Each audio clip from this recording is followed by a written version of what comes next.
Hello everyone, this is DJ.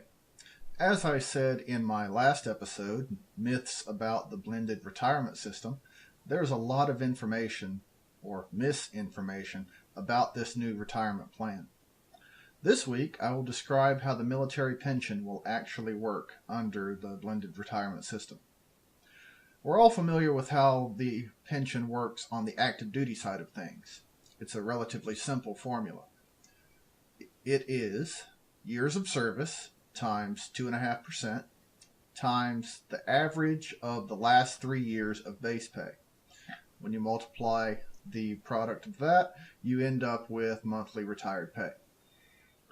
Under the current plan, an active duty service member with 20 years of service and an average monthly pay of $5,000 will receive 50% or $2,500 per month in retired pay. Unlike the myth that the monthly pension will go away, it will actually only be reduced by 20%. This means the new formula will be years of service times 2% times the average of the last 3 years of base pay. And when I say last 3 years, I actually mean the last 3 highest years of pay. So if you had a higher pay grade in the past, then your pay will be based on that higher rate of pay.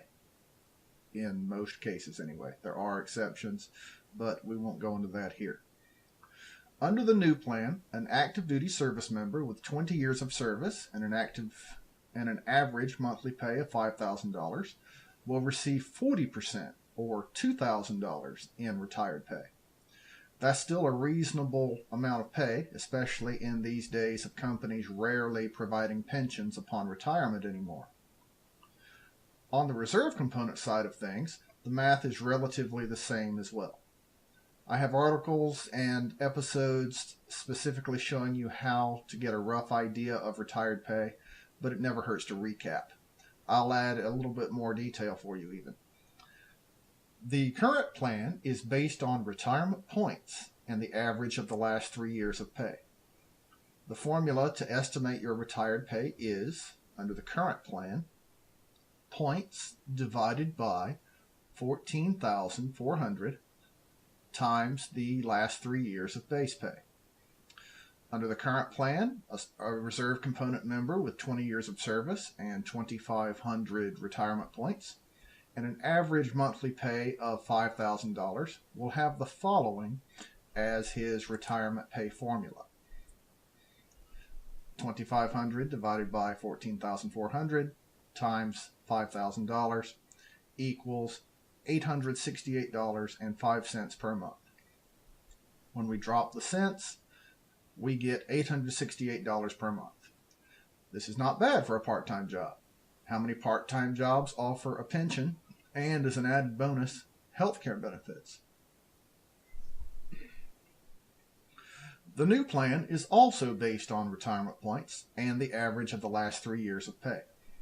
The formula to estimate your retired pay under the new plan is points divided by 18,000 times the average of the last 3 years of base pay.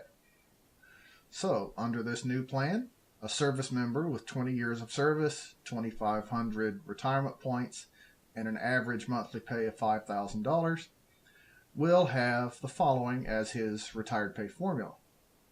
2,500 divided by 18,000 times $5,000 per month. That equals $694.44 per month. Again, when we drop the cents, we get $694 per month. Now, don't let this reduction in the monthly retired pay get you down. As I said in what is the blended retirement system, there are other factors which make up for this reduction. 2 of those factors are the payment of a career continuation bonus and matching funds for the thrift savings plan. I hope this description makes sense. Please post any comments that you may have to the comment section below. Next week, I will talk about career continuation pay, eligibility for it, and give you some estimates on how much it could be. If you use this payment properly, it can help make up for part of the reduction in the monthly retired pay.